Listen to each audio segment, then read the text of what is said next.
Welcome to Miami, welcome to the Hard Rock Stadium where the stage is set for qualifying. We're about to set the grid for the Miami Grand Prix and we've already had some action here in Miami. We had the sprint race earlier on and yep, you've guessed it, it was Max Verstappen who converted pole position to the win. Can he do the same this afternoon and take pole position in front of the crowds here around the Hard Rock Stadium?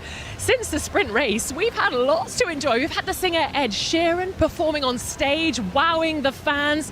But now it is time to turn our attention back to the track. It is time to turn up the heat here in Miami because it is time for qualifying. It's Rosanna Tennant with you down in the pit lane. We've got Harry Benjamin, our lead commentator, up in the commentary box alongside former Formula One driver Jolyon Palmer, and the BBC's F1 correspondent Andrew Benson is also with us. Guys, we've already had a qualifying session this weekend, of course, setting the grid for the sprint race, which we saw earlier on. Jolyon, is it a case of copy-paste, or are you expecting something different from this qualifying session? Well, I think there's a few unanswered questions, which hopefully we'll find out in the next hour. McLaren, number one. Can they put together a full qualifying hour? And can Lando Norris find the pace that he showed yesterday, but didn't put together at the crucial time? He was the fastest man in the qualifying session for the sprint, but made a mistake in the final run. Could have been maybe on pole, ended up ninth. He's going to be looking for better. Ferrari maybe are going to be looking for more of a challenge as well. Leclerc didn't have any practice time really before putting on the front row in sprint qualifying yesterday. Now he's had some more laps, and everyone has had a chance to work on the cars since the sprint as well. So I think there's still plenty of unknowns and plenty of teams that are going to be looking and trying to beat Verstappen. You say the teams have had a chance to work on the cars. Of course, this is a new regulation, isn't it? Because the cars last year used to stay in Parc Ferme and stay in those conditions between these sessions. So it's all a bit of a different setup this year, isn't it, Andrew? And do you think that's a good thing? It means that the teams and drivers can really maximise their performance rather than being stuck with something that they don't like? Well, you can see it both ways, Rosanna, can't you? I mean, this is only the second race that we've seen this new format.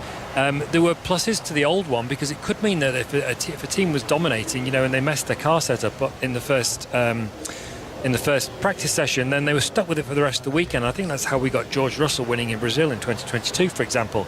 On the other hand, this gives the other people a second chance to have a go, especially like Leclerc, for example, as Jolyon was saying. He could be real trouble for Verstappen in this session, and it gives Norris a second chance as well. So let's see how that plays out. But I think we're still waiting for we'll give it a rest of the season before we make a definitive judgment on it. Yeah, nice. I like it. You want to have some more experimentation, Andrew, before casting your judgment. Harry, some drivers using the sprint race as a little bit of a test session to see how the tyres were performing. The soft tyre, there's a big question mark on how that's going to perform in this power hour, the qualifying session. What are you expecting? You reckon it's going to withstand this heat? It's very hot and humid here in Miami, isn't it? Yeah, it is, as the sun beats down on the track. I mean, we saw in sprint qualifying yesterday, trying to get one lap on the softs, really all you can kind of get before it then tends to fall off. That will be the crucial moment. But of course, the first part of qualifying will lose the bottom 5 drivers. It will be an escape into that top 16 for the first bit of qualifying. So, as I said at the top of the show, Max Verstappen took the win earlier on today for the sprint race. That means he has 118 points to his name, 27 points clear of his teammate Sergio Perez. Obviously, no points right now during qualifying, but it's all setting things up nicely for the Grand Prix tomorrow. And Charles Leclerc from Ferrari, of course, saying how important qualifying is going to be this afternoon. And Jolyon, it's a street track, isn't it? So is it easy to overtake, or is it a bit like a Monaco street track? Well, it's not easy to overtake, as we saw in the sprint earlier on. Daniel Ricciardo had a great drive, finishing 4th and held up a bunch of cars further back. Magnussen tried to do the same, but incurred a host of penalties in doing that. But it's not that easy to overtake from what we've seen. The DRS zone is only in place halfway down the straights, which means it's not the drive-by passes that you get in other places like China last time out. So qualifying is important around this second. It's not Monaco, on the other hand, either. It's possible to overtake, but you don't want to rely on that for tomorrow. No, and all the teams are ready for qualifying now. The drivers are queuing up at the end of the pit lane, waiting for the green light. Harry Benjamin, you ready to turn up the heat? It is time for qualifying to set the grid, and I'm surprised they're all whizzing to get out there.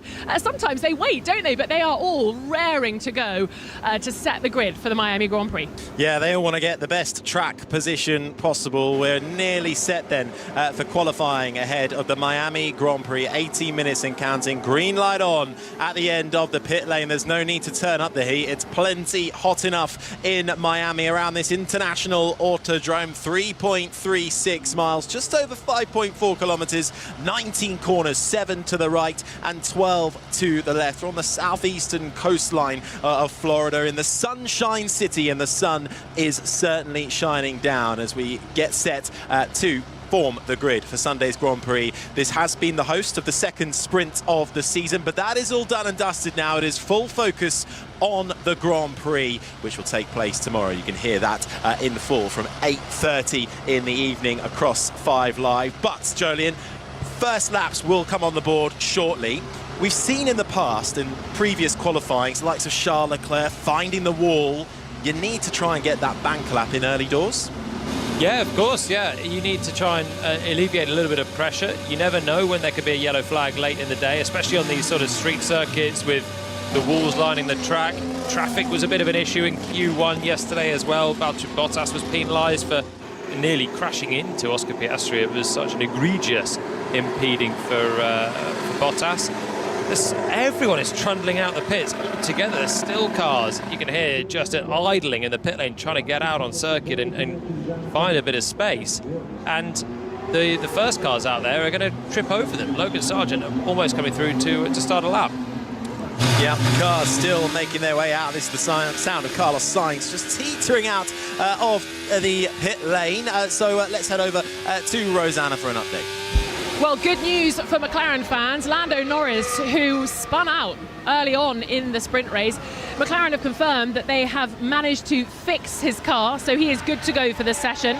And got to have a think about a couple of other things that have happened since the sprint race. Not only has Ed Sheeran been performing, we've also had a support race here or there and some cement dust laid down on track, so it's going to be...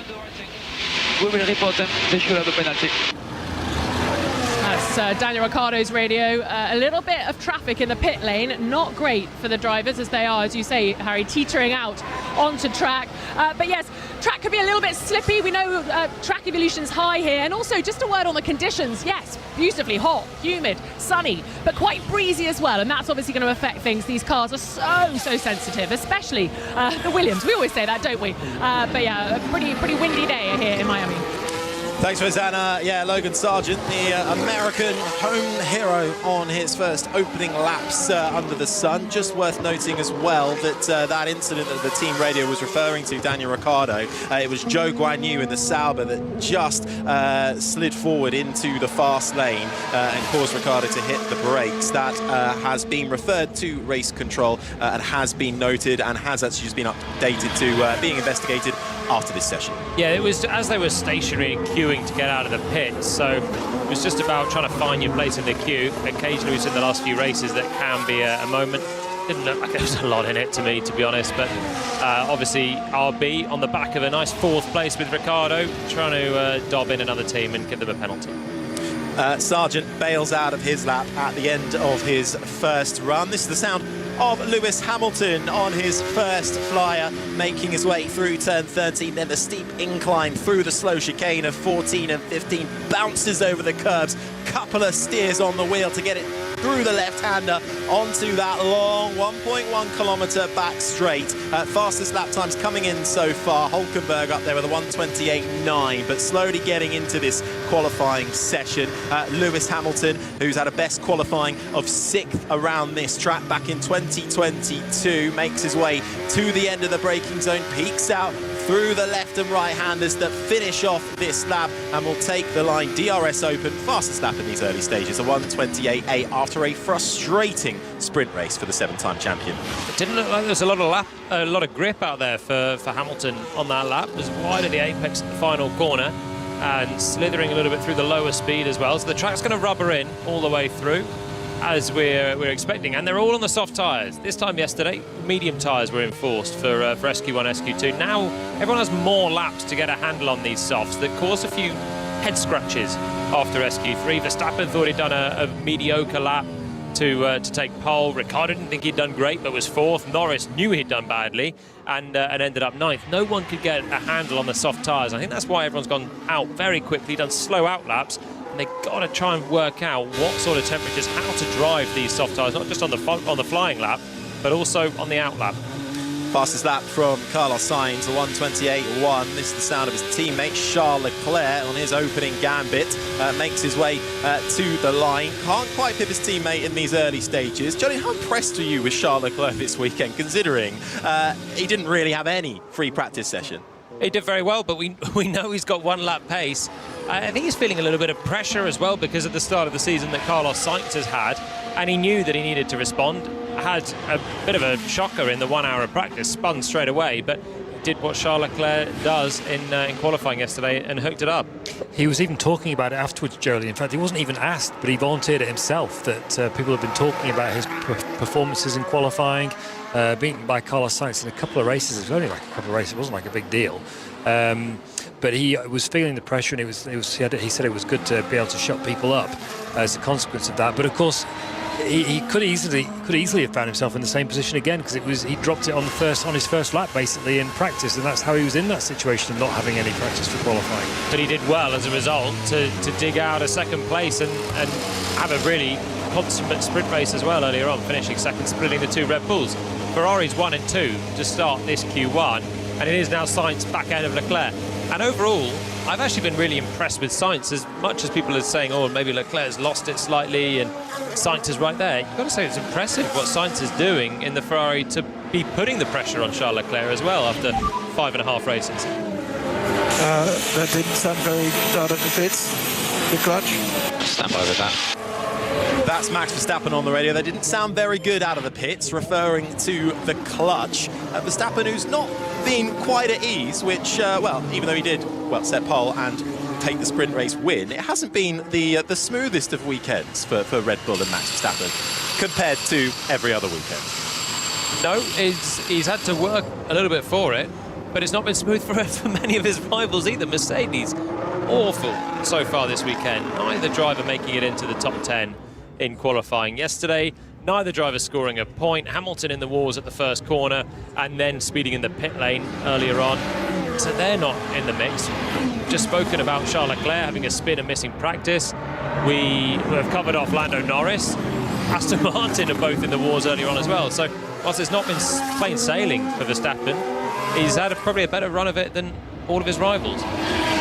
To the line then for the Red Bull, which will take the start-finish straight and make his way down towards turn 1. Max Verstappen. A reminder, 10 minutes left of this first part of qualifying, Q1. We will eliminate everybody from 16th down to 20th. So it's a fight to get out of the bottom 5 positions. Still waiting for a lot of the field to set their first lap times. Verstappen now making his way through the arcing left-hander of turn 7, feeds into 8. Bit of traffic in front of him in the form of the Mercedes, gets nicely out of the way. I think that was Lewis Hamilton, it was. He's got Ricciardo a little bit in front of him as well, but should be able to get out of the way. DRS open for the Dutchman.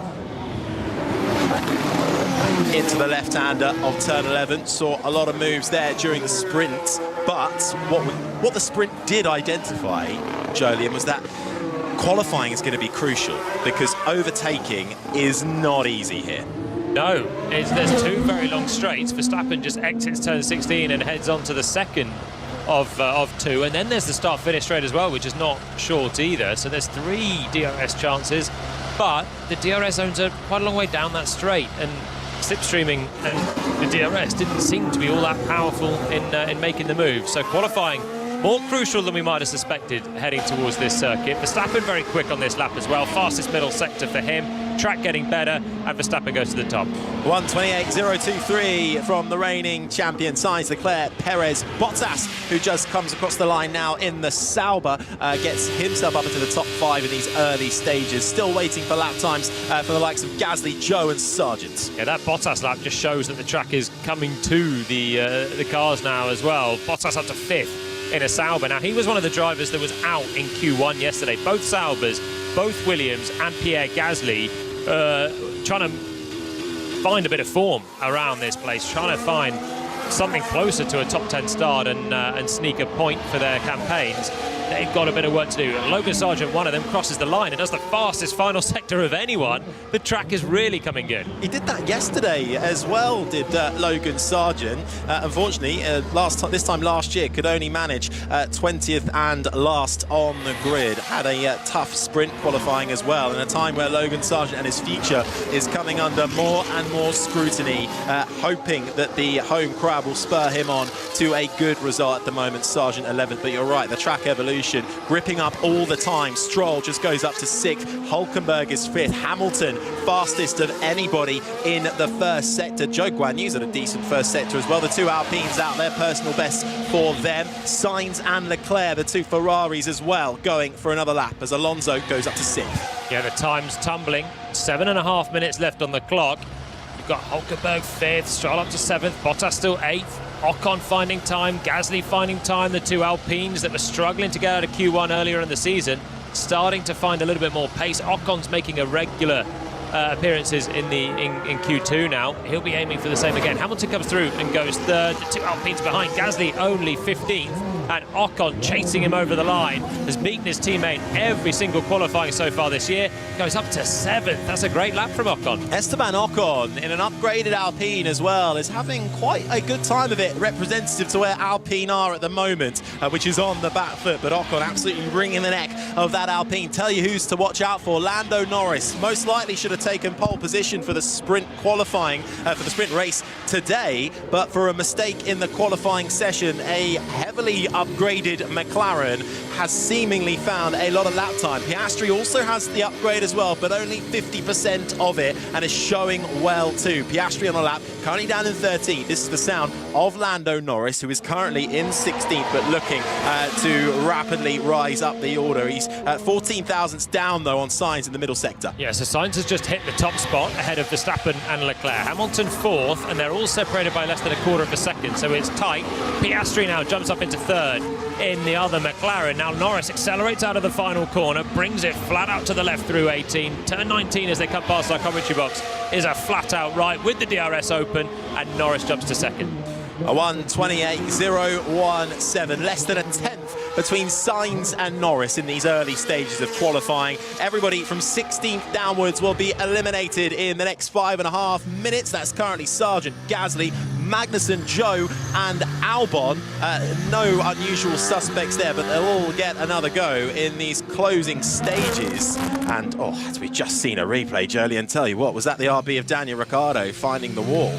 It was just a glancing blow of the wall on the right rear of Ricciardo coming through turn 16. Here's Verstappen. What is that Alpine doing?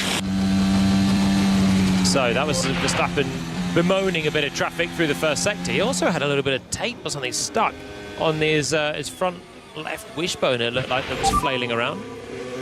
Wait, what was that? Wait, did you see that? Sonoda ruined me. That was Logan Sargent coming into the final corner, and Yuki Tsunoda on the inside, off the racing line. How do you read that one, Jolien? I think there is a defence for Tsunoda. He was going pretty much stationary, as he said, off the racing line. It was tight. I think he might get away with that. Sargent 16th has another lap to go to bail himself out of this one. Everyone in the pits, apart from Perez, who's just gone to the top of the times, Norris, Piastri and Leclerc. Everyone else waiting for one final effort. Yeah, it is Perez with the fastest lap time at the moment, a 1:27.772. Sainz, Norris, Verstappen, Piastri the top 5, Leclerc, Hamilton, Hulkenberg, Ocon, Russell the top 10, Alonso, Stroll, Bottas, Tsunoda, Ricciardo the top 15, and then at risk of elimination, Sargent, Gasly, Magnussen, Joe and Albon. Rosanna. Yeah, the cars are heading back into the pit lane. Some running in the gap, perhaps, as well as the Haas cars are released. Kevin Magnussen out. Has to wait for Max Verstappen to go to the end of the pit lane. There is Kevin Magnussen, talk of the town in the sprint race, holding people up. His teammates behind him, Nico Hulkenberg, and they're slowly trundling out of the pit lane. A word on Lando Norris. As I said at the top of the show, he's had a accident in the sprint race. That prematurely ended his race. He's also been fined £50,000 for crossing the live track to return to the pit lane without permission. 25,000 of that is suspended for the remainder of the 2024 season on the condition that there's no further breach of similar nature. So he's currently P3. His pocket's going to be a little bit lighter. I think he's going to hope he can maybe even get up onto that front row, surely. Looking a little bit better for McLaren on track, not necessarily off track at the moment, guys. Yeah, it's a hefty fine to find for Lando Norris, who is currently 4th fastest and looking rather good at the moment. Kevin Magnussen, as you mentioned, Rosanna, just eking out on track. 4 penalties, Jolyon, in the sprint, which he kind of held his hands up and go, yeah, fully deserved. But being quite open and honest about why he was doing it, really, just to protect his teammate Hulkenberg and get valid points. Leclerc on the radio. The Williams just, they know what they do. I mean, it's far, but they know what they do. Anyways. So Leclerc bemoaning Williams, I don't know which one it was there, being in the way for the final corner at turn 17. I think it might have been Sargent. And saying that they know what they're doing. They're quite a long way away, but creating a little bit of dirty air, I think, is what Leclerc was insinuating there. He's still up in 6th place. It should be safe to go through. Magnussen should have been disqualified earlier. He should have been shown a black flag. If you're going to get 4 penalties for sporting things within the space of about 10 laps and in a 19-lap sprint, that's why there's a black flag. It's fun to watch hard racing, but then when it gets a little bit silly like that, you just can't race and you can't reason with someone. And he's already shown it in Jeddah, that sort of tactics. There's got to be something in place to stop him. Well, he was summoned to the FIA race control for unsportsmanlike behaviour as a result of receiving all those penalties. We don't yet know the outcome of that, but we'll keep you up to speed on that, and you can check out the BBC Sport website for more as it unfolds. But Magnussen now just setting on for a lap as more come out of the pits as well. Verstappen is out there, so too is Norris coming into the middle sector. So Magnussen and Haas were quite quick yesterday. He did a great job in Q1. Hulkenberg got some points in the sprint earlier on, 7th. Magnussen was running 8th. They've had a good weekend so far on Haas's home soil, but right now K-Mag 18th. And he needs to find this final lap. So does Alex Albon, who's right at the bottom of the times and is just starting a lap as well. So they're 2 to watch out for. As Harry is Pierre Gasly, who is yet to out-qualify Esteban Ocon this year, down in 17th. There are 3 drivers that must make inroads. And Magnussen, as we jump on board with him, heading down towards turn 11, big stamp on the brakes, is making some progress. Kevin Magnussen qualified 4th this time last year in what was an exceptional qualifying for the Haas, but more often than not, he finds himself on the back foot when it comes to out-qualifying his teammate Nico Hulkenberg. 3-2 in that match at the moment, with Hulkenberg's future secured. He'll be going off to Sauber next year before it becomes Audi in 2026. Meanwhile, Kevin Magnussen trying to show why he should stay in that seat at Haas or go somewhere else. Personal best in the first sector, but he's found traffic in the middle sector as Magnussen. It's not going well. Meanwhile, with just 10 seconds left to go on the clock, Verstappen finds the fastest times. At risk of elimination, Sargent, Gasly, Magnussen, Joe and Albon. Magnussen will not make it through, 17th as he crosses the line. Didn't put together a good enough lap. Traffic in the final sector wasn't a great middle sector either for Magnussen. That's disappointing to compound a difficult day for him. Sargent up to 12th, but there are many drivers improving just behind him. Tsunoda's at risk as well. He's had an okay lap, but he's currently 15th. He needs to find time. Albon with a mega lap in the Williams to get himself up into 8th. He's just ahead of Hulkenberg, who takes the checkered flag in 9th. Ocon, what a fantastic qualifying from him in this Q1, up into 8th in the Alpine. They finally hit the minimum weight, having struggled. They've been overweight since the start of the season. They are through. Tsunoda and Ricciardo are at risk. Tsunoda first across the line. He gets himself clear, up into 9th. Can Bottas or Ricciardo find anything? Ricciardo's coming through the final few corners now. The man who finished 4th in the sprint, showcased what he's got, will not make it through into the next part of qualifying, and to compound that, he'll start at the back because he's got a 3-place grid penalty. Ricciardo takes the flag in 17th position. Joe's going to be out right at the back of the field as well. He's not improving, so there's only a couple of spots left. Bottas trying to find a bit of time. Gasly we're riding on board with down to the final corner. Hammers the brake pedal, and he's having a really tidy lap as well. Stroll's in 15th and improving. Alonso 13th should be fine. Sargent 14th is going to be really, really iffy here. Across the line, Sargent up into 15th. Stroll goes up into 10th. Gasly gets himself up into 5th. Have Alpine found something here? Alonso at risk. He's on the bubble. He might just be okay. Bottas is out. Sargent is out. Ricciardo is out. So too is Magnussen. Zhou Guanyu takes the flag. He will not progress either. That is Q1 done and dusted. Out in 16th, Valtteri Bottas in the Sauber. In 17th, Logan Sargent in the Williams. The RB of Daniel Ricciardo, 18th, will have a 3-place grid penalty. Kevin Magnussen, 19th. Zhou Guanyu in the other Sauber, 20th and last. Alonso made it through by 100th of a second, so he should be fine. I didn't think it would be that tight. Bottas not quite able to find enough time. Sargent out in 17th, but again, very, very close. Only 300ths away from Fernando Alonso's time. The big shock, Daniel Ricciardo. Okay, Kev, I'm afraid we didn't make it into Q2. I mean, what the man? I just can't believe it, man. All these cars in the last corner. Kevin Magnussen on the radio referring to traffic then that he received in the final corner. He is out 19th, and once again though it's his teammate Nico Hülkenberg who makes his way through into the second part of qualifying. There were a couple of cars. He didn't do a very good middle sector, Magnussen, but he was still riding contention to get through. And yeah, there were a couple of cars he came across. Was one Valtteri Bottas. It looked like it might have been. Bottas is out as well. Magnussen frustrated with the traffic. It would have been tight. He was only a 10th and a half away from going through, so it might have been the difference for K-Mag. But yeah, Ricciardo, 0 to 0. I was just talking over lunch, musing about Daniel Ricciardo, and we were sort of saying it wouldn't shock me if he was out in Q1 after the highs of earlier. Oh my, okay, we out. No real. And that's because he's had these sort of a false dawn, which he had in Mexico last year. And again, he looked so hooked up yesterday, looked absolutely on it. And then suddenly he loses a little bit of confidence in the car and you don't quite get it in the right window. And it's gone wrong for him today. So this is where the main points normally are scored, but he got a good haul already, at least earlier on, but that's going to be a long slog from the back of the field. 1 minute is high, the next minute crashing back down to earth for Danny Rick. I'll tell you what though, just coming back to Magnussen, we've just seen a replay of the traffic he got in the final sector. He's not wrong, he did have about 4 cars in front of him. There was traffic all over the place. Oscar Piastri was racing with Zhou to start the final lap. That's why Zhou didn't get anything on the board right at the end when he needed it, and he was the last of the qualifiers. Sound you can hear is a replay of Daniel Ricciardo fighting at the wheel and wheel spinning out of the final corner. He's got no rear grip, he's absolutely right. It's just so strange that he could be 4th yesterday on the soft tyre, similar conditions, and today trying to go again and he's ending up 18th. It's a real head scratcher for him. And it's the consistency. It's one thing, at least he had the high earlier on, so he can take some confidence from that. But then he's had the new chassis in China. You want him to build and keep progressing and get back to the old Danny Rick, but this feels like it just puts him straight back to square one again.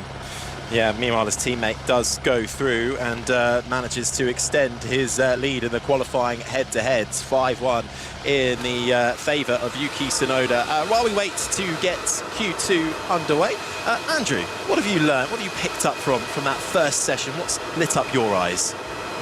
Well, Alonso appears to be struggling in the Aston Martin for a start. He didn't look that great in this. Well, he had a difficult start to the sprint, obviously.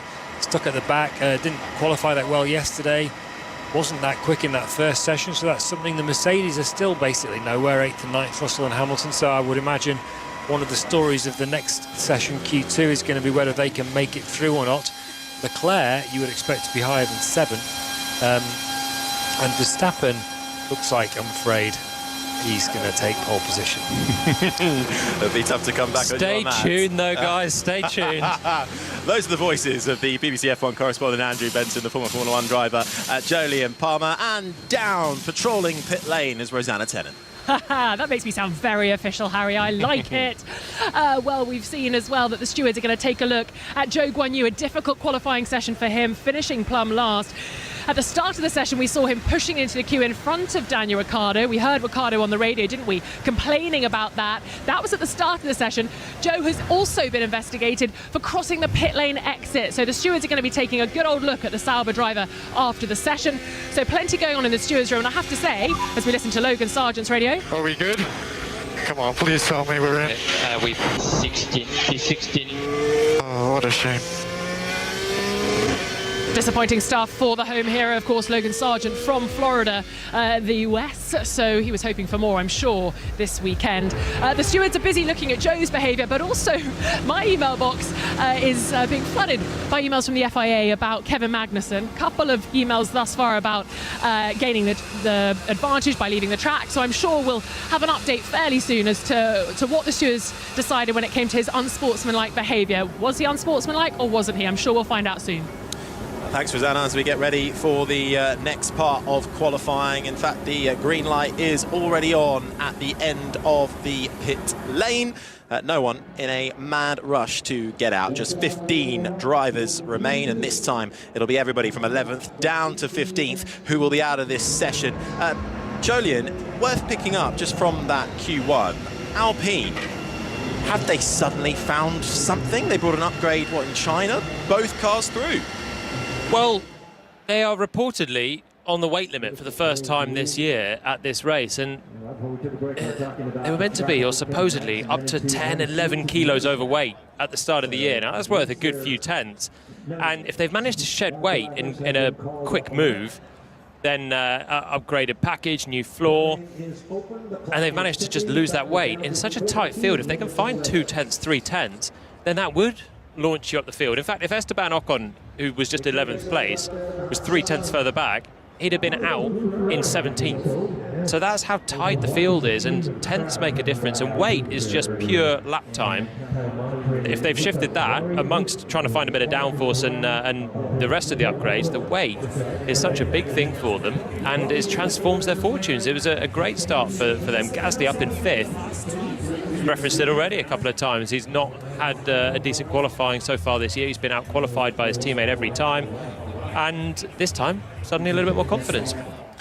Seems like things are moving in the right directions for the Enstone team. Of course, announced in the build-up to this weekend, ex-McLaren David Sanchez joining as Executive Technical Director. Will have overall responsibility of the technical department as Alpine try and restructure and find a way back up the grid under the direction of team principal Bruno Faman. In fact, both Alpines have pretty good form around here from last year. Qualified 8th, did Ocon, and 5th.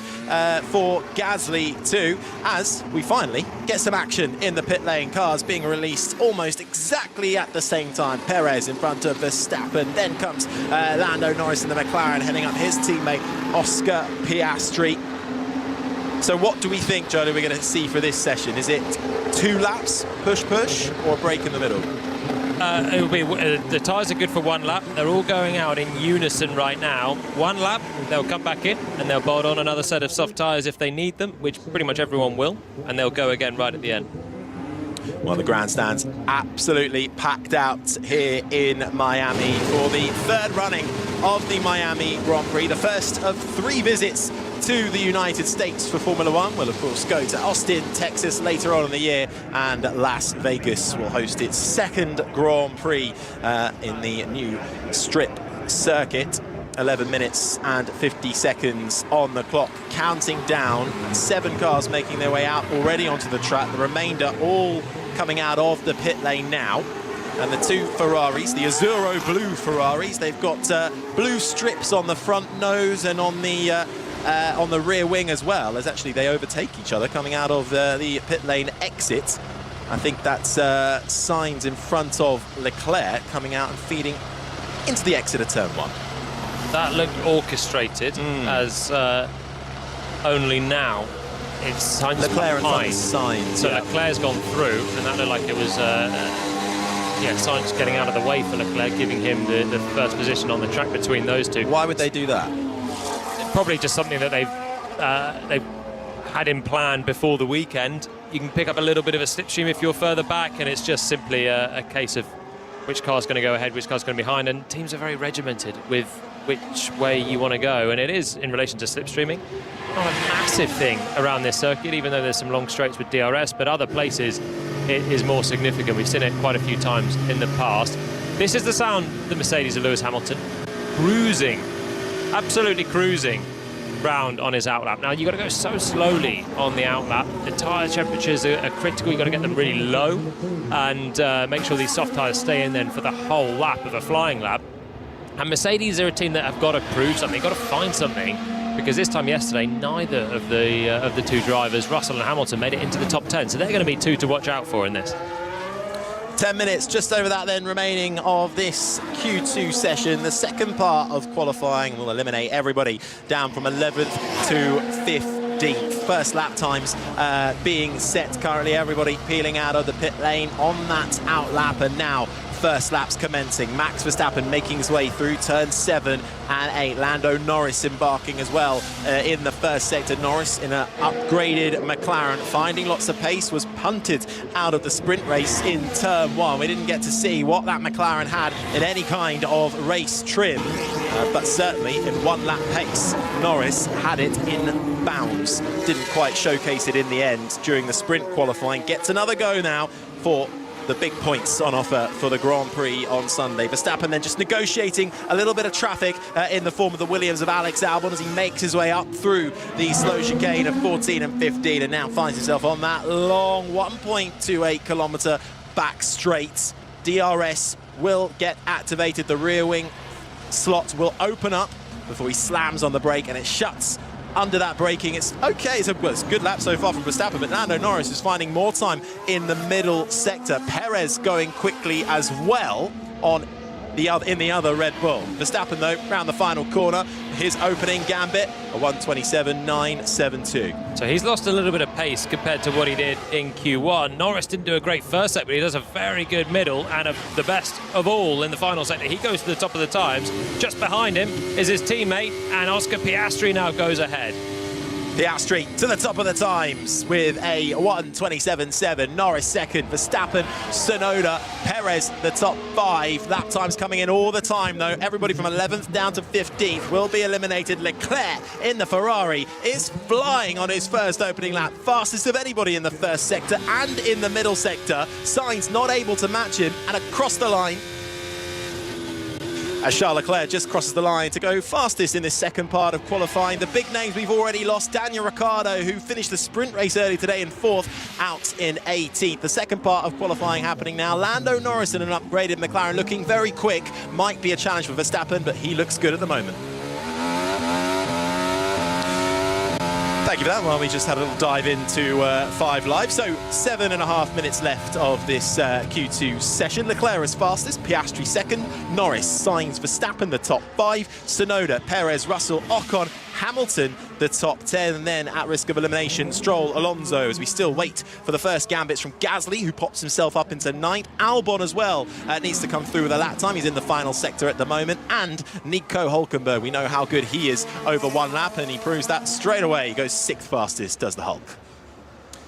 Hamilton down to 12th position after those first laps, so he's got plenty of work to do in the second run. As there's a yellow flag out on circuit, I'm not completely sure why that is. This is a replay of Lando Norris.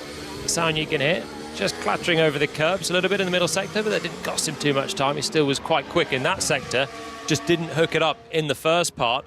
Leclerc's lap is the best lap of the weekend so far. So Charles Leclerc is finding a good chunk of time. Verstappen didn't maximise what he just did there. There's still more in there. But Andrew, I think your assertive Verstappen prediction earlier on, are you still going with it? Well, if I tell you who's on used tyres and the others are on new tyres, will you stop doubting him? I never doubt him. I'm bringing the jeopardy, Andrew. We had a momentary yellow flag a moment ago. It was for Alex Albon, who ran deep coming through the final corner, or it was actually turn 17, which feeds into 18. Here's what he has to say. They're just absolutely destroyed. I can't get them to last more than 6 corners. Albon then destroying his set of soft tyres, struggling to make them last. At the moment, he is 15th and last, hasn't been able to get a proper lap time on the board, will need to go again.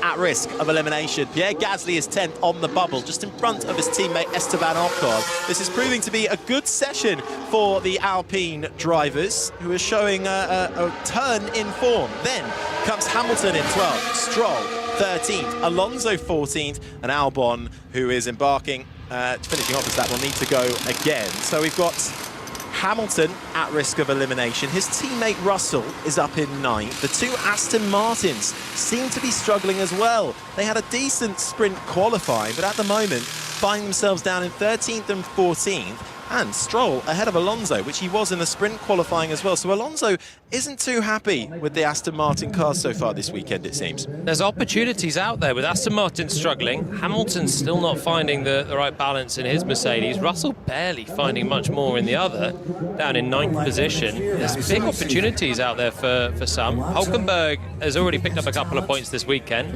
and is trying to gun for a top 10 here. He's running in 6th at the moment, ahead of Tsunoda in 7th. And there's a fight for the Alpines as well. Gasly just ahead of Ocon. They're 10th and 11th. Now, of course, Hamilton, Stroll and Alonso will all be looking to find a little bit more pace. And Alonso particularly was a good half a second away from getting into the top 10 provisionally. So he must have made a mistake somewhere out there. But I think there's opportunities in there for some of the lesser teams. Opportunities galore as we get into a little bit of a lull now before we get the final flyers. Just about 4 minutes and 20 seconds remain. Rosanna. Yeah, Mercedes getting ready to release George Russell from the Mercedes garage. Tyre blankets off, a little bit slow to leave, and off he goes into the pit lane, out onto the track. And Jolyon, you were talking earlier about slipstreaming here in Miami. Goodness me, all the cars piling out. I was just watching George Russell leave the Mercedes garage, but everyone else also piling out into the pit lane. Talk about the slipstream. Charles Leclerc was also talking about how difficult dirty air is here to manage in Miami. Where does the difference sort of change between slipstream and dirty air? Well, a slipstream, you're gaining on the straights from following the car ahead. Dirty air, you're then losing in the corners. So it's about finding a trade-off. Typically, you want to be sort of 7-8 seconds back. And it's just a balance. Really, it's all about finding a bit of clear space around this circuit. Other tracks with longer straights, you can gain a little bit more from the slipstream than you lose on dirty air. Here, I quite like that everyone's just, again, rolling out in unison. Everyone has got exactly the same run plan written down, and they're leaving the garage together, literally idling out of the pits. Gasly getting waved down the end of the pit lane, almost had to do a 3-point turn to negotiate that to get himself into the fast lane. But it does then mean that they're all on fast laps together in theory, and they shouldn't trip over themselves. One flying lap for each of the drivers left to book their place into Q3. We were talking yesterday about how we quite like the idea of one-shot qualifying. Well, it's almost turning into a little bit of that. The track evolving with every single lap. Some struggling to keep the tyres in check all the way through 5.4 kilometres that make up the Miami International Autodrome. But just over 2.5 minutes remaining then, and now it is crunch time for those who are further down the order. Russell is in 9th, Gasly is in 10th, and then in that elimination zone, the other Alpine of Ocon, Lewis Hamilton in 12th. Lance Stroll, Fernando Alonso, the two Aston Martins, and Alex Albon in the Williams, who hasn't done a proper competitive lap time yet, needs to get one on the board and haul himself up the order if he can. Aston Martin on the limit there. Yeah, copy. I've seen that.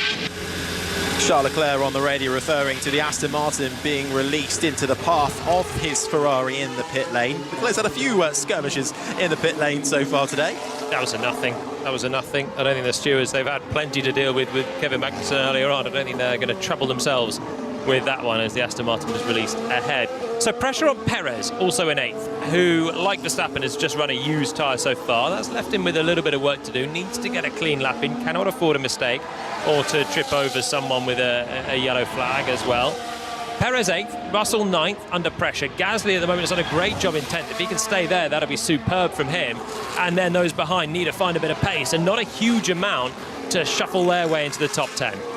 Fernando Alonso on his flyer at the moment. Little bit of traffic in front of him as he completes sector 1 and makes his way down through towards turn 9 and turn 10. Starts to snake slightly to the left, taken flat out in these Formula 1 cars around this semi-permanent street circuit that surrounds the Hard Rock Stadium, home to the Miami Dolphins NFL team. Stroll finding time as well in the first sector. Hamilton embarks on his final flyer too. Alonso's first sector's fairly average. He's a couple of tenths behind his teammate. He's a little bit wide at turn 16. I'm not sure if he brushed up against the wall on the exit as well. But Alonso, he's going to be one of the first across the line here at the end of Q2. And this is looking iffy ground for Fernando Alonso. Tsunoda up to 6th position. That's a great lap from him in the RB. Fernando Alonso then on the brakes.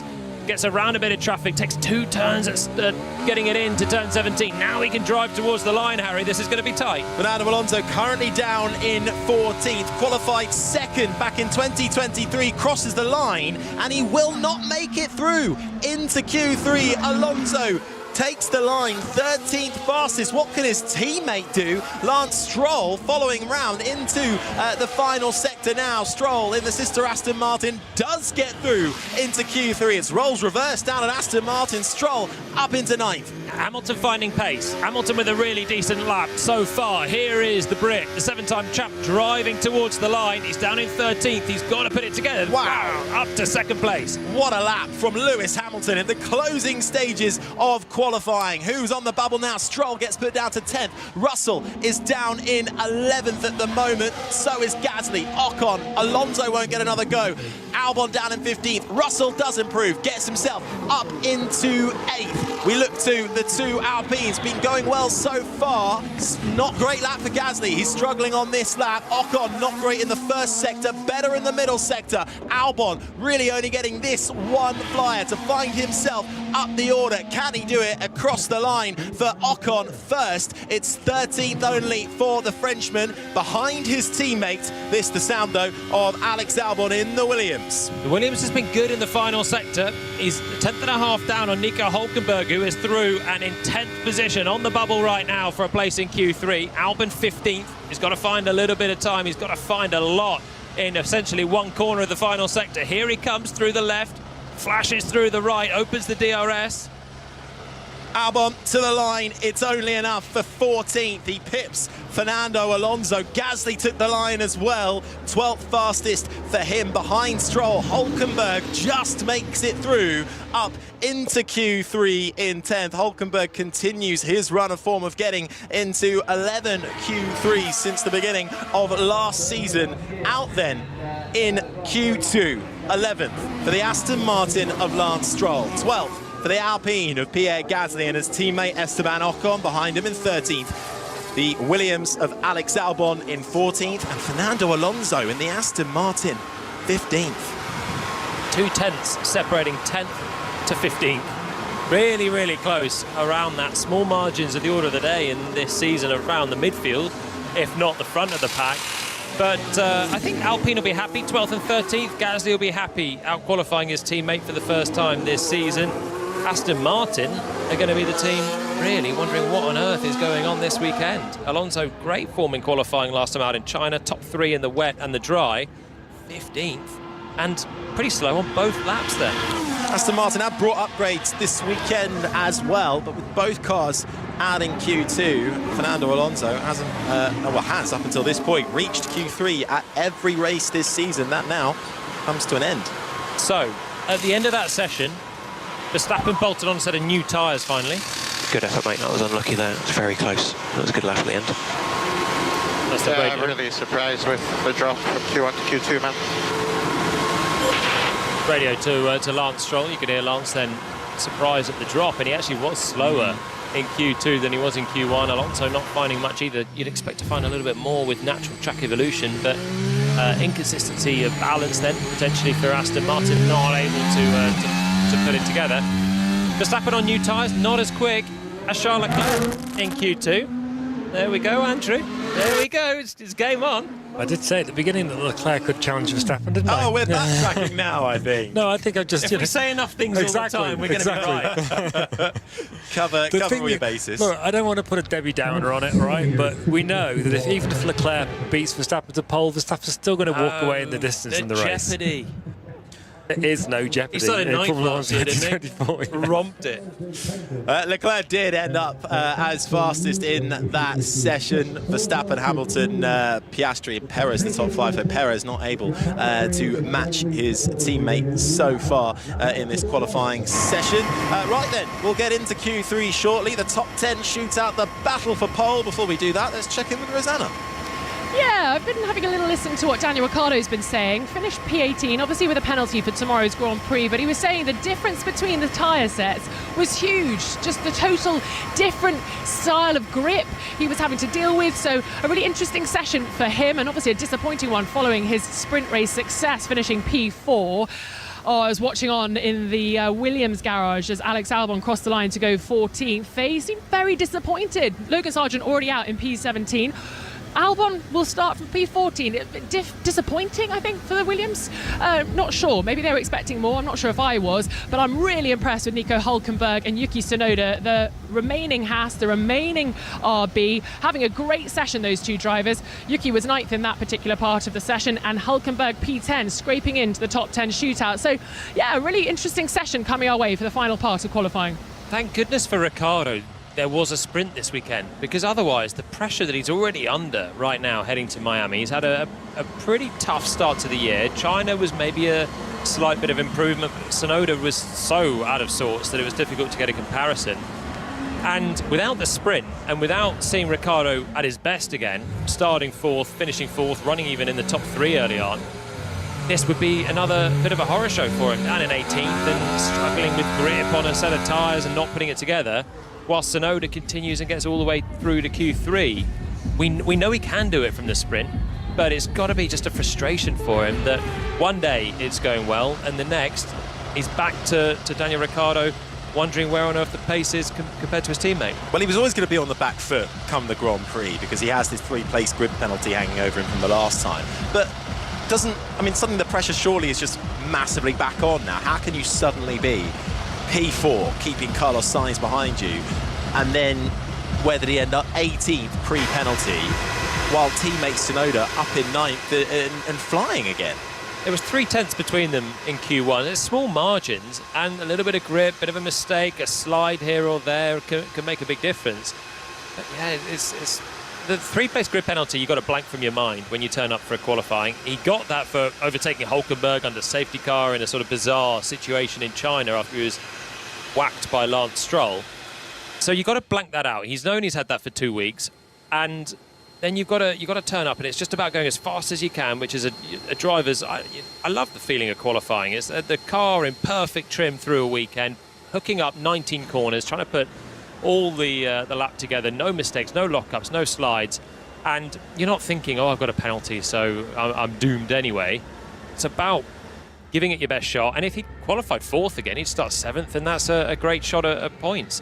Not that you'd expect him to be necessarily 4th again, but he did yesterday, so you got to hope for something like that again and negate that 3-place grid drop. As it is, just sort of compounds a really tricky day. Well, not even a tricky day, he had a great morning, just a tricky afternoon.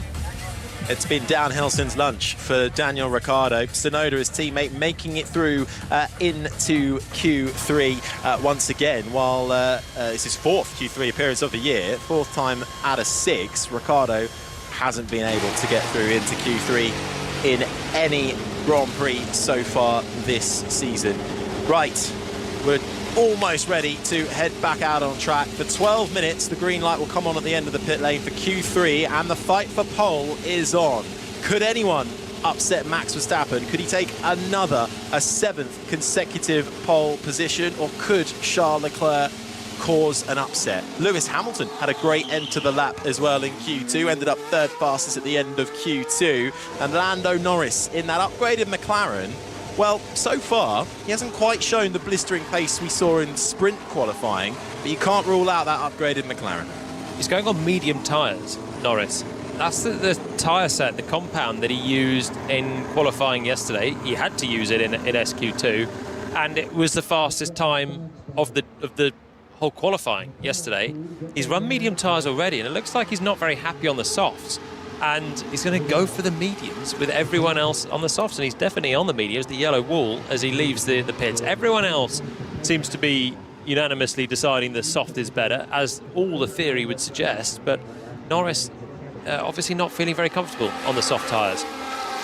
Let's see what Norris can do. You're absolutely right. The only driver out there going on to the medium compound tyre, as everybody, 6 drivers emerging from the pit lane at the moment. But Norris's lap on the mediums yesterday was still right there with Verstappen and Leclerc from Q2 today. So he was really quick on that medium tyre, and that's what got everyone enthused about these McLaren upgrades. Then he switched to the soft, made a mistake, and was 8 tenths adrift in 9th. If he just replicated the lap he did yesterday, he's going to be in contention, let alone with a bit of track evolution and learnings and finding out how to maximise the upgrade package. That's got to be the logic for Norris.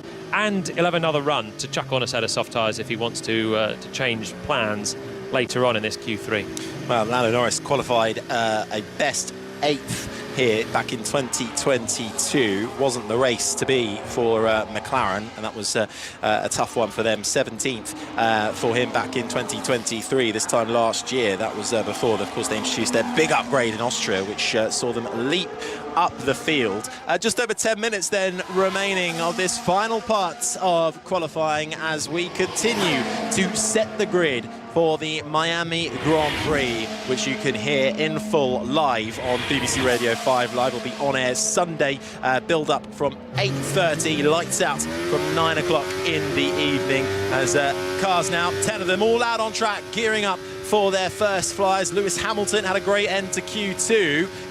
They believe there is unlocked potential in this car, but they are frustrated at the moment that things are not going Mercedes' way. They're finding themselves more often than not out of contention. Can Hamilton or Russell, who were both out in SQ2 yesterday, find anything in Q3 this afternoon? Yeah, if there's unlocked potential in there, I think it's locked and bolted at the moment for Mercedes. They're throwing a lot at it, trying setup changes all the time. Hamilton has been trying all sorts in the early races, but not able to find pace apart from the wet in China. No, we've been trying to work out how to say this. Just remember, this track rewards good exit, good change of direction.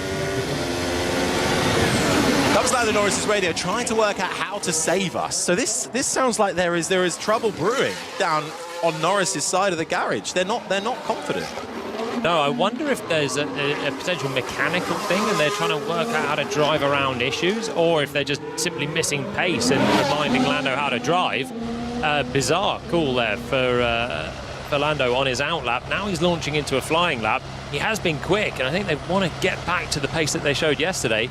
And he's done a decent first sector, has Norris. Verstappen, the fastest man of anyone through the first sector. Russell, fastest of anybody in the middle sector. First lap times coming courtesy of Nico Hülkenberg, a 1:29.1 on his opening gambit in the Haas. The German into Q3 once again. He's immediately displaced by almost half a second by Lewis Hamilton, who goes to the top. Tsunoda, third fastest, but he bailed out of his lap towards the end, so he'll need another go. Russell goes to the top. Leclerc quicker than Verstappen through the first sector on lap 1. Here is the Dutchman now driving towards the line, fastest in the middle sector, aiming to get ahead of his teammate, who's done a pretty solid lap in the first Red Bull to come across the line. 27.7 for Perez, but there's more in there for Verstappen.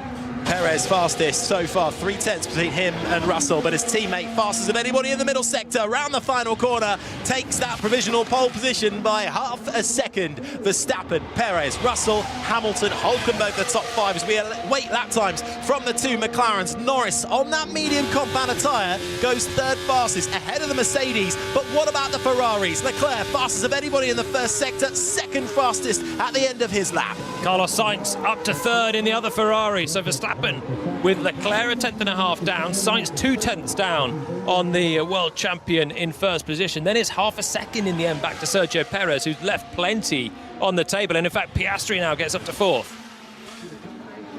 Hamilton on the radio saying he has no grip. He's down in 8th behind his teammate Perez, actually fastest of anybody in the final 2 sectors. Leclerc has the fastest first sector, so it's not going well for Perez in the first sector. He ended his lap in 5th. It's Verstappen, Leclerc, Sainz, Piastri, Perez the top 5, Norris, Russell, Hamilton, who's down in 8th. Then it's Hülkenberg and Tsunoda who rounds out the top 10. Yeah, McLaren have lost plenty of pace then, haven't they? Norris 6th on the medium tyre. Is he going to switch now to a soft and just try and work out how to drive what must be the quicker tyre? He was the only driver on the mediums in that one. 6th position. It's not terrible from there. Half a second away. In theory, you'd put on a set of softs and get quite close to the action. But can McLaren get their head around how to do that? Piastri in the other car has done a solid job, up in 4th. Max Verstappen seeking a 7th consecutive pole position with 5 minutes and 50 seconds remaining.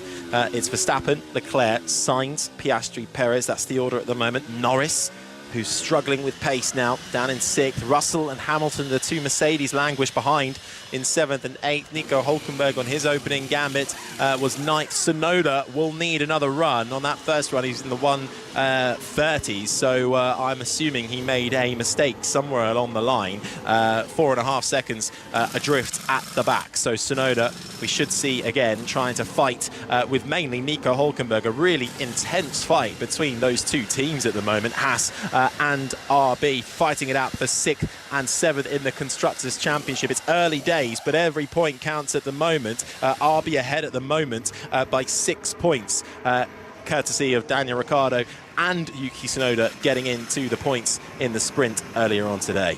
Okay, so 5 minutes to go, but basically 1 flying lap for everyone, and all the drivers are back in the pit. So the track has fallen silent, the garage full of noise as the wheel guns are at work, replacing a set of soft tyres for a set of soft tyres.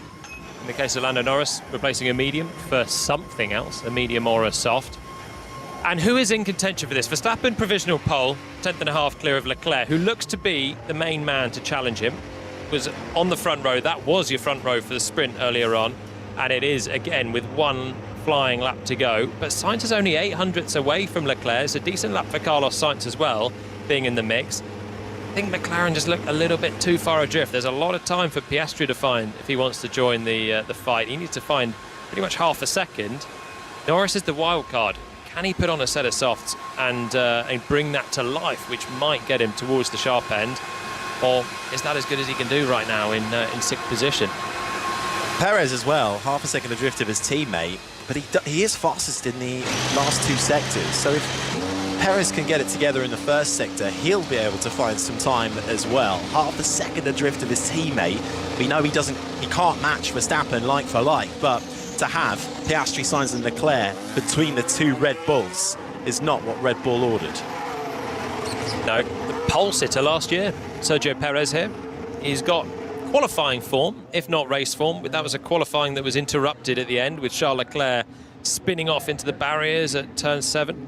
The long left-hander, 6, 7 and 8. It's a sort of 1 long left, which culminates in a tightening at turn 8 and a long, crucial exit up towards turn 11, flat out through 9 and 10. Sound you can hear is a replay of Nico Hülkenberg in the Haas. Oh dear. The Ferrari with a beating. Okay, that's noted, Nico. That was Carlos Sainz, who was a little bit late in getting off the racing line, Jolien, coming into the final corner with Hülkenberg flying through. Well, it's been cleared already by the stewards, so I thought that was a bit late for Sainz. I'm amazed that's been cleared so quickly. Hülkenberg was attacking the brakes as Sainz was peeling off the racing line, but they've cleared it, and that'll be a big sigh of relief to Ferrari, who, if they want a challenge for at least a strong chance of a podium, if not fighting with Max, who I don't know if anyone believes they can beat Max in race trim right now unless he's got his brakes locked on, then they need 2 cars up there, and they've still got a chance of doing that. 2 Miami Grand Prix held so far, 2 different pole sitters, but it's been the same race winner every time in the form of Max Verstappen. This one of the few tracks he hasn't actually set outright pole. Hamilton leaves on mediums, and so does Russell. So the Mercedes are copying the McLaren of Norris. Norris has gone on soft, so he's copied everyone else. and there's still head scratching going on what is the fastest tyre, around 5.5 kilometres here. Everyone else now on the softs, apart from Mercedes, and we did hear Hamilton saying he had no grip and was wondering what was going on. He did a very good lap in Q2, and he lost a second there in Q3. So it's amazing how he can do one belter of a lap in Q2, and then they're completely lost when they put on another set of tyres and go again. It's very, very strange. A minute and a half left of qualifying for the Miami Grand Prix. Will it be Max Verstappen who will take his first pole position here in Miami, or could Charles Leclerc, could a Ferrari challenge? We'll find out in just over a minute's time. Outlaps being completed at the moment. Oscar Piastri embarking on his final flying attempt. So too does Sergio Perez. Everybody on that soft compound tyre, but with the exception of the two Mercedes of Russell and Hamilton. So Verstappen will be the first of the main contenders to start a flying lap. He crosses the line now and launches into one. Then it's going to be Norris, then it'll be Leclerc, and then it'll be Carlos Sainz. I say that, but Sergio Perez is actually on his flying lap right now, trying to find a better first sector, and it is a good first sector this time for Sergio Perez. Yep. Last time around, Perez had the better of everybody in the second and third sectors. It was the first sector that was holding him back. That went to Charles Leclerc, who was mighty. Leclerc starts his final flying attempt at the moment. Perez going well in the middle sector too. Hamilton coming towards the end of his outlap, so we'll see what he's got. He'll get one final flyer. Hulkenberg up into 9th on his flying lap. Russell on the radio. Tell Lewis, hurry up. Give Lewis the hurry up. That's the message from George Russell, who is just about to start his flying lap. Yeah, outlap chatter from the Mercedes. Verstappen's the fastest man in the first sector. He is a 1/10 quicker than Charles Leclerc, who is not finding time so far through the first sector. Perez is right in the mix here with 2 clean sectors. Piastri first to take the flag. He won't be able to improve. He stays 4th fastest. How much can he hold on to that? Verstappen losing a little bit of time compared to himself in the middle sector. Perez will get up to 4th, just in front of Piastri, but he cannot find the time as Leclerc bounces over the curbs through turns 14 and 15. The two Ferraris not finding the time they need to challenge Max Verstappen. Plenty of drivers struggling to find too much. Lando Norris is finding a little bit on his set of softs. Verstappen's through and doesn't improve. Sainz is not improving. Leclerc's not improving. It might be just down to Lando Norris. Lando Norris will only have a few metres left. Can he find the time? No, he can't. Lando Norris in the McLaren, 5th fastest, just in front of his teammate Piastri. Lewis Hamilton currently down in 10th. Remember, the Mercedes are using the medium compound of tyre, and Hamilton, personal best in the middle sector. Coming into the final sector now, Sainz will cross the line first. He can't improve either. No one is finding time that they need. Russell not finding the time he needs either, but he's up in 7th. Russell is 7th, Hulkenberg 8th, Tsunoda 9th. Can Hamilton lift himself up from 10th? Yes, he can, but it's only enough for 8th fastest at the end of qualifying for the Miami Grand Prix. Russell finds a little bit of time in the final sector, but he stays 7th fastest. Verstappen will start the Miami Grand Prix from pole position. Alongside him will be the Ferrari of Charles Leclerc, Carlos Sainz 3rd, Perez, Norris the top 5, Piastri, Russell, Hamilton, Hulkenberg and Tsunoda the top 10. Well, we never doubted it. Verstappen top, of course. 2 Ferraris, 2nd and 3rd, at least splitting the Red Bulls for the race tomorrow. That was a bit of an anticlimax at the end of that qualifying. And that is, yeah, pole position, Max. Well, quite tricky, I guess. You just get the ties to work, but well done. Good start again. Very well done, Max. That's 7 in a row. Very impressive. Well done, mate. Yeah, let's keep it going. That's definitely very good. You could hear the anticlimactic expression in Max's voice again. Well, it was lull yesterday, so today slightly different. Well, 2 days and 2 kind of underwhelming pole positions for him, but it's pole position nonetheless. The track must have just dropped away slightly. I wonder if the wind picked up. I'm looking at the commentary box and the palm trees are not particularly swaying, but no one was able to improve. The temperatures look like they stayed pretty stable there, so slightly strange situation, but first lap counts and Verstappen is pole, with Ferraris next to him and behind him, at least splitting a Red Bull 1-2 here. Yeah, very underwhelming end to qualifying there as Verstappen pulls into Parc Fermé, Rosanna. He's getting out of his Red Bull very leisurely. Has a little look up at the grandstand, lifts his left arm up into the air, gives a thumbs up, and he's looking back over his shoulder to see, obviously, his competitors come into Parc Fermé as well. Fist pumps and handshakes for some of the team members, for his new trainer, Rupert, as well. All going well, I imagine, there in the camp. Charles Leclerc getting out of his car. Interesting, isn't it? Sergio Perez unable to get up there. Charles Leclerc again on the front row alongside Max Verstappen. Jolene, you said, was it windy? I can confirm it is pretty calm. So yeah, the conditions not necessarily having an impact on the result there, but it was a strange one, wasn't it, that they weren't able to improve. The drivers just getting weighed now before, I'm sure, chatting about their session. All the photographers trying to get a snap of the top 3 from your qualifying session for the Miami Grand Prix.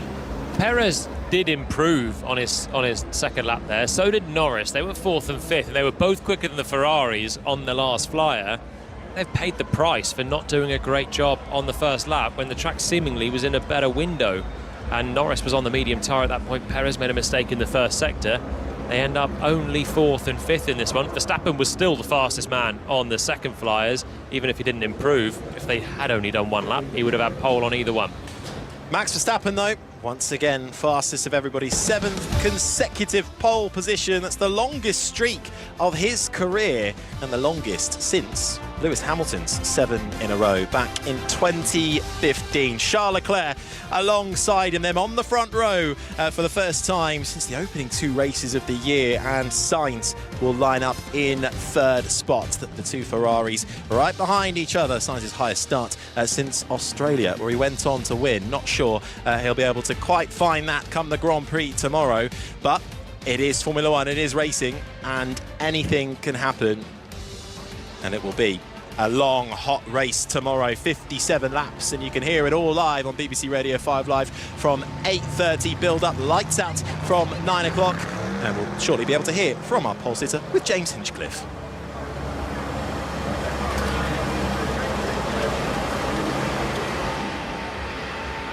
And here with your pole sitter, Max Verstappen, 38th career pole, 6 out of 6 for the season in Grand Prix qualifying. Great start to this weekend. Well, not start. You've already started. You've already done very well so far.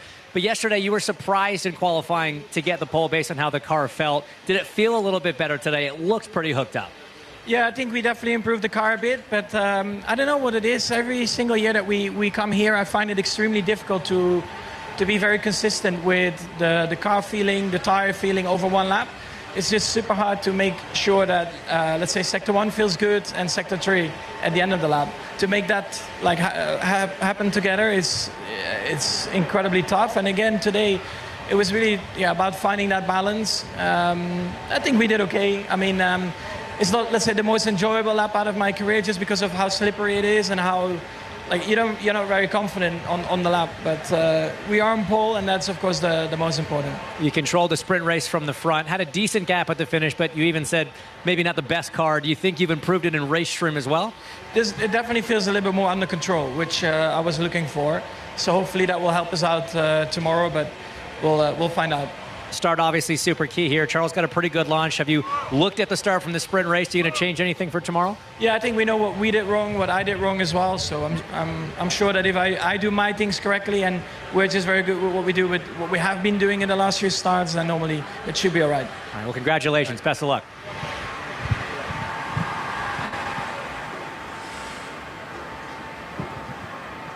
Charles, P2, another front row start this weekend. Same front row as we saw in the sprint race, but the car looked on the absolute ragged edge out there. How did it feel from behind the cockpit? Did you leave anything on the table? Oh, it felt so much on the limit. Obviously, it was very close until Q3, when we started to push for the last 1 or 2 tenths. We started to lose the tires in Sector 2 and 3, overheating them quite a bit. Sector 1 was actually feeling really good, but then Sector 2 and 3 we were losing too much. So today that's where we lost a little bit of time. However, the race is long tomorrow. This morning we showed a good pace, so I hope tomorrow we can put Max under a bit more pressure. Well, you had a great start this morning in the sprint race, got alongside him, nearly got that position in the first turn. Is that, you think, your best opportunity to try to get in front off the start and really control the pace from there? Yeah, this and keeping the DRS if we don't get past by turn 1. DRS is super powerful here. And if we lose it after the first lap, then it's always difficult to come back within DRS. So we must not lose it. But first of all, there will be the start. This morning we had a good one.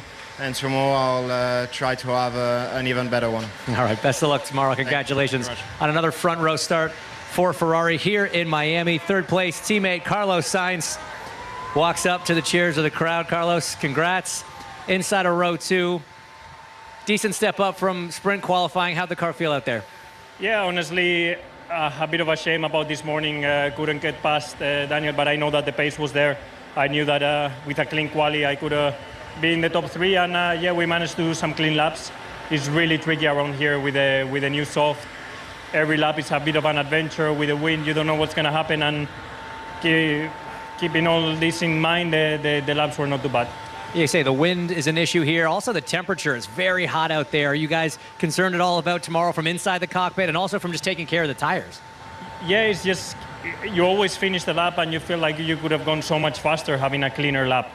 But it's almost impossible to put a perfect clean lap around here. There's always one place where you slide, one place where you overheat the tire, one place where the wind hits you different and you start struggling. So it's a very tricky balance, very tricky car, track to drive. And yeah, that's why being P3 clean side of the road for tomorrow might be a good place to start. Just real quick, the fans here in Miami, big cheers as you walked up here. What's it like racing in front of this crowd? Yeah, it's amazing. Like always in Miami, really. Every time we come, every year, yeah.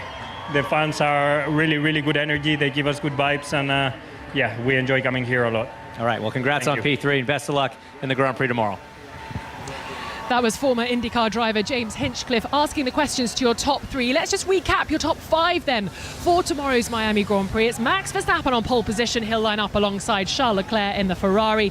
Carlos Sainz in the second Ferrari lines up P3 alongside Sergio Perez in the Red Bull. And Lando Norris, a disappointing session for him. P5 for the McLaren driver with a fully upgraded car. What can he do tomorrow? My thanks to lead commentator Harry Benjamin, Jolyon Palmer, and the BBC's F1 correspondent Andrew Benson. That was an exciting session. Will we have a more exciting Grand Prix tomorrow? Well, join us to find out. We'll be live at 8:30 on BBC Radio 5 Live, and then lights go out at 9 o'clock. Hopefully you'll join us then. This has been an IMG production for BBC Radio 5 Live. Welcome to the Tooney and Russo show on BBC Sounds. I am here with 2 of football's most famous friends, Alessia Russo and Ella Toon. Remember when you scored and you did like 5 different celebrations? Yeah, I scored and I did all sorts. Hands went up, hands went out, I jumped. So awkward. Someone's given them to a podcast. Are you joking? It was like the best 3 years ever. I think I came back a bit Americanised. Yeah, she did. She started saying these mad words. Soccer. They'd like have this like American accent. They'd been there a month. From BBC 5 Live. The Tooney and Russo show with me, Vic Hunt. Listen on BBC Sounds. Greatest sporting events. As 5 Live broadcasts one event, BBC Radio 5 Sports Extra brings you something equally important. On top of the coverage you can already hear on 5 Live. Since the dawn of time, humankind has sought to compete, to achieve, to push every fibre to the limit. The epic highs and the crushing lows. From the first Olympiad of ancient Greece to the modern day, athletes keep pushing, aiming to win, to inspire, to triumph. Radio 5 Sports Extra.